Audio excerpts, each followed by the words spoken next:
What's up, everybody? Welcome to In the Mix with AJ Ham. I'm AJ Ham, and let's get you in the mix.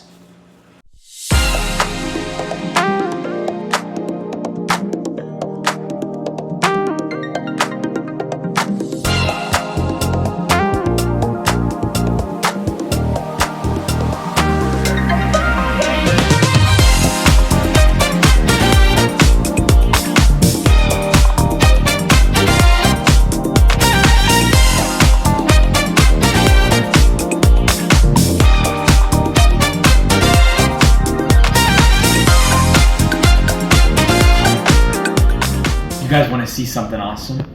Hey Echo, play In the Mix with AJ Ham. Smooth hip-hop vibes for your listening pleasure. That's not In the Mix with AJ Ham. You guys know what In the Mix with AJ Ham is. Go watch AJ Sports Journal right now.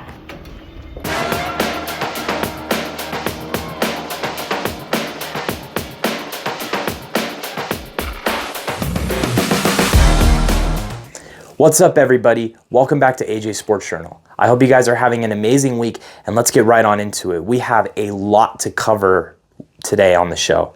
I'm going to be honest, this might be the biggest show in the Mix history. There's been so much stuff that has happened this week and last week for sports that truly it's really hard to keep up with all of it. We're going to mix in a couple things we normally wouldn't. In the Vegas report, we're going to be talking about, some non-Vegas stuff, really about the NFL. And then in AJ Sports Journal, we're going to be covering the NBA and Bam Adebayo's crazy performance from last night. So let's just get right on into it, and let's start off with Bam Adebayo. Boy, that was special, man. That game was unreal. If you would have told me that a player would beat Kobe Bryant's 81-point record of second most points in NBA history in a single game, I would have probably told you, okay, it could happen theoretically, but who would be the one to do it? If you would have told me Bam Adebayo was the one to do it, no hate to Bam Adebayo. I love Bam Adebayo. He's a great player. But the dude averaged like 18 to 19 points a game, and he just dropped 83 points. That's like unheard of, man. I think he had 40 points or so at the end of the first half. And when that happened, I still didn't think he was even going to get to 80. I was thinking maybe 60 because they might pull him, but he wanted the record to a very high extent. He really wanted to break Kobe Bryant's record. 36 free throws is a lot of free throws. Don't get me wrong, but a lot of those free throws were actual fouls. And if you're hating on it because of the free throws, what are you doing, man? The guy just dropped 83 points. Who cares how he did it?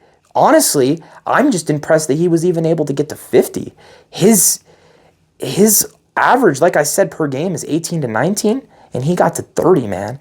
That's crazy, man. Next, we're going to be talking about some college basketball. This week in college basketball is the foreshadow to March Madness, which begins next week.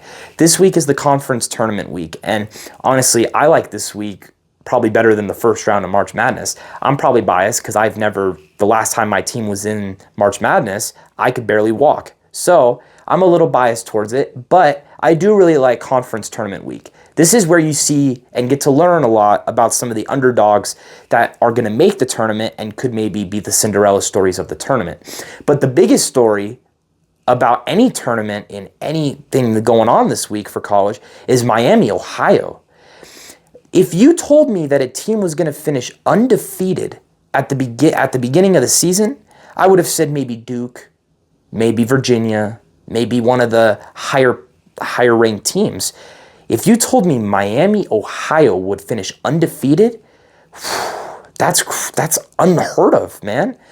But I will say this, they're undefeated, but their strength of schedule was really low. They didn't play anybody good. And because of that, they're not even a lock for March Madness yet. So to sum it all up, Miami, Ohio, a smaller school, goes undefeated, but has a terrible strength of schedule. Didn't beat a single good team throughout the entire season. 31-0, 32-0, whatever it is. And now they're going into conference tournament week having to win their conference tournament to be able to fully guarantee a March Madness berth, because as of right now, they're on the bubble. They're on the same spot as teams like San Diego State, who has had a really down year this year. So really, I don't even know what to say, because if I was a part of the committee, they would be earning my vote. If you go undefeated, you deserve a right in March Madness. It does not matter the strength of schedule you had. It doesn't matter if you lose by 40 in the first round. You still deserve that opportunity. Those guys played their asses off all season to go undefeated, and they might not even get a chance to play in March Madness. If they get upset in the tournament and lose one game by 2 points or something like that, it could ruin their entire season, and that would be a really big bummer for them, because now it might just end up being one of those things where they're going to miss out on March Madness. The third and final thing we're going to cover is a topic I've covered before, and I'm only going to cover it briefly. We covered the big thing, Bam Adebayo. I'm going to be talking to you about AJ Dybantsa and BYU, who, in my opinion, are the biggest frauds in all of college basketball. I do not like BYU. I love AJ Dybantsa, and I think he deserves to go number one over Cameron Boozer and Darian Peterson, but I don't like BYU. They're frauds. They're the 7 seed in their tournament, and they have the number 1 player in all of college basketball on their team. Like, what kind of stuff is that? Like, that's a team that's probably going to end up making March Madness no matter what happens, because they have such big media bias from all the media people that are, showing bias towards them. It's not fair. And AJ Dybantsa dropped 40 the other night, and I give him credit for that, because that's also a very good stat line. But it's just like, man, Dybantsa, I would love to see Dybantsa on a good team. Like, if he was on Duke, I hate Duke. I'm a big Duke hater. But if Dybantsa was on Duke, or if Dybantsa was on Kansas, or imagine Dybantsa on Arizona, like, it would be unbelievable. And it's going to be cool that he's going to go number 1. But I feel like his collegiate level talent has been wasted, because his team is so bad that it doesn't even really make sense. So he might come back next year, and if they do, I expect big changes for BYU. Anyways, that's it for AJ Sports Journal. I hope you guys have an amazing night, and keep those notifications on, because more's coming soon. Nope. Vegas report now.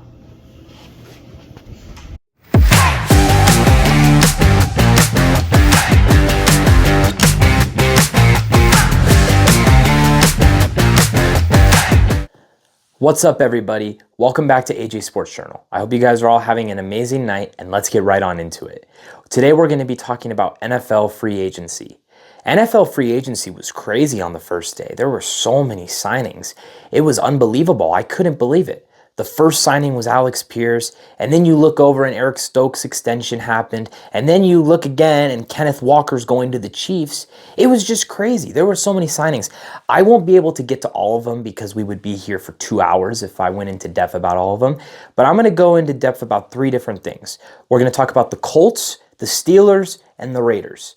We're going to talk about the Colts first, because they extended their wide receiver, Alec Pierce, and they also extended their quarterback, Daniel Jones. Both of those contracts were very heavy, though. The Alec Pierce contract was 4 years, $116 million. That's a lot of money. And then to put even more perspective on it, the Daniel Jones contract was 2 years, $88 million. So that's over $110 million for 2 players. That's a lot of money, I think. Now they're going to be tight in other spots, because they had to put all their money focused on their quarterback, who's coming back from a torn Achilles, and from their wide receiver, who is young, but hasn't even proved that he's a wide receiver 1 in this league yet. He did have 1,000 yards last year, but to say that he's getting paid top 10 receiver money, is he a top 10 receiver? I don't know. It's going to be interesting, though, because he's young and he can develop really good. The next thing we're going to talk about are the Pittsburgh Steelers. I really liked what the Pittsburgh Steelers did this offseason. I will say they're missing one very important piece, their starting quarterback. But aside from that, they basically got Michael Pittman for free. 3 years, $60 million deal was the extension, but in the trade, they barely had to give up anything. So I do think that in that aspect of it, I think it was a really good trade.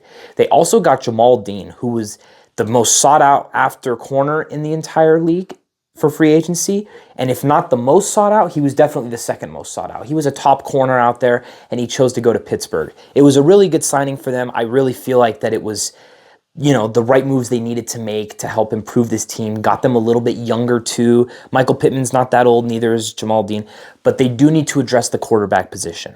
The fact that Kyler Murray is not a Pittsburgh Steeler yet surprises me because they're trying to wait for Aaron Rodgers, and they have to realize Aaron Rodgers might not be coming back. So they need to pivot off Aaron Rodgers and go to sign Kyler Murray. And if not Kyler Murray, sign Kirk Cousins or Joe Flacco or anybody that can throw the ball. Because I'm sorry to tell you, but Will Howard is not a franchise quarterback.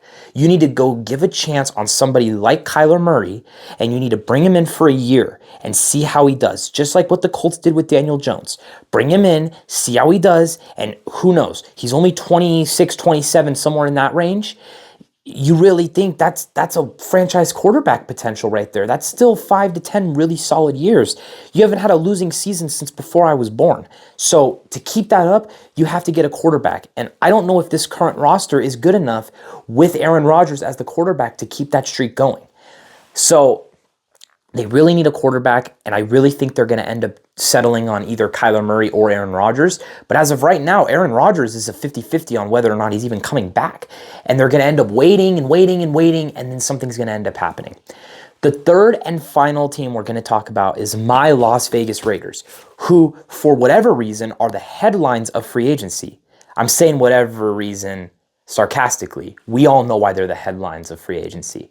They started out by trading a top 3 edge rusher in the entire NFL, Mad Max Crosby. And he was going to the Baltimore Ravens in exchange for 2 first-round picks. Now, for the Raiders, that was a really good trade because Max Crosby didn't want to be here. Not necessarily saying he didn't want to be here, but he wanted to go play for a winner. The Raiders are rebuilding. He didn't want to sit through another rebuild. Who's going to blame him? He's been through so many coaches and so many different systems. He has a right to ask out. Maybe not even ask out, but he has a right to get traded. And for the Ravens, they basically mortgage their entire future on a win-now move where they're going to have 2 to 3 more years of a prime Max Crosby, bring him in, and whatever. But then some shady stuff started happening. Apparently, when he got to Baltimore and was taking a physical, he failed it. But how does that happen when a player is coming off of a torn meniscus? He's like 2 months into recovery, and he failed his physical. What did the Ravens expect that was going to happen? Obviously, he was going to fail his physical. The guy can't even touch his toes right now. He's still trying to progress his way back to being fully healthy. And as of right now, he's not even close to that. The Ravens knew when they traded for Crosby, they knew that he was not fully healthy. But they were expecting him to be fully healthy around June or July. Here's my theory. I think the Baltimore Ravens left the Max Crosby trade, completely got out of it, because they saw everybody else that they lost. They lost Tyler Linderbaum, one of the Raider players we'll get into in a second. They lost Isaiah Likely, their starting tight end. That's another weapon for Lamar Jackson that's gone now. And they lost a couple DBs. And so that's a lot of stuff that they lost that they need to replace. Max Crosby's contract is north of $30 million. That's a lot of money that you're putting into one player.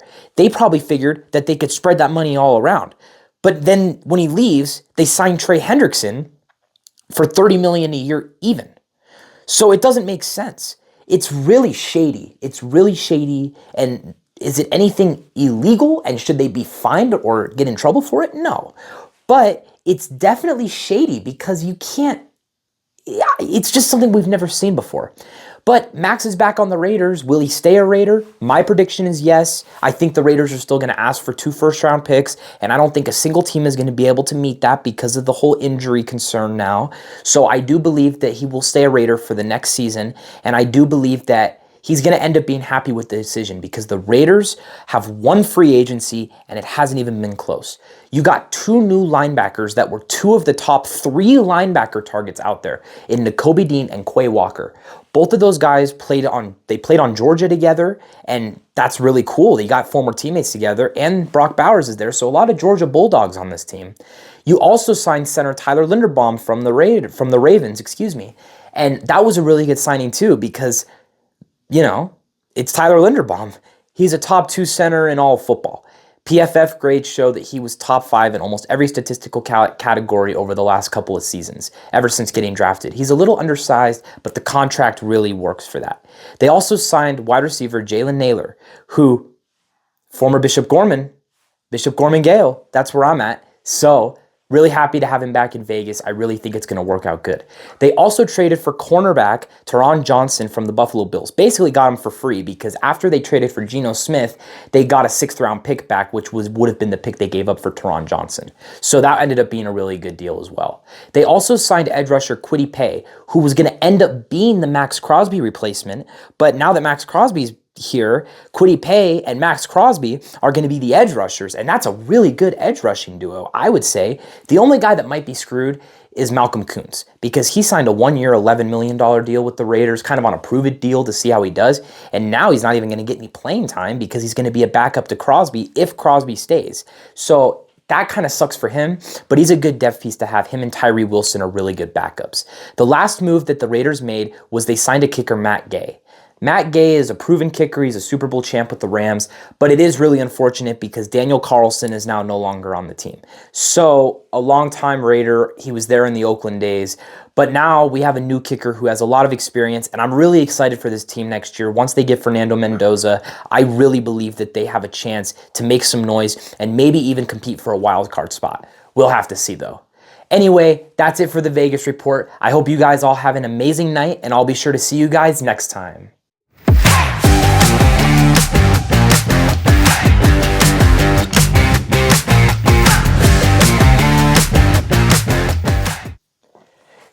I was wondering, I've traveled a lot of places throughout the world, but you know who's traveled even more places? My dad. So I was wondering, what's his favorite place to travel? Hey, Dad. Give it to me.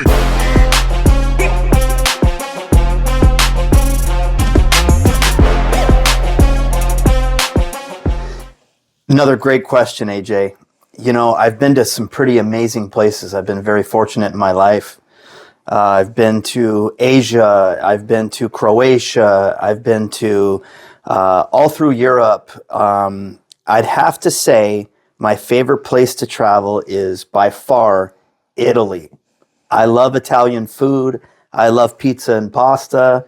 I love Venice and the canal. And I mean, you just can't beat it. It's amazing. Also great beer too in Italy. I agree. Thanks, Dad. Hey guys, you've been watching In the Mix with AJ Ham. Don't forget to like, subscribe, and share. But for now, I'll see you next week.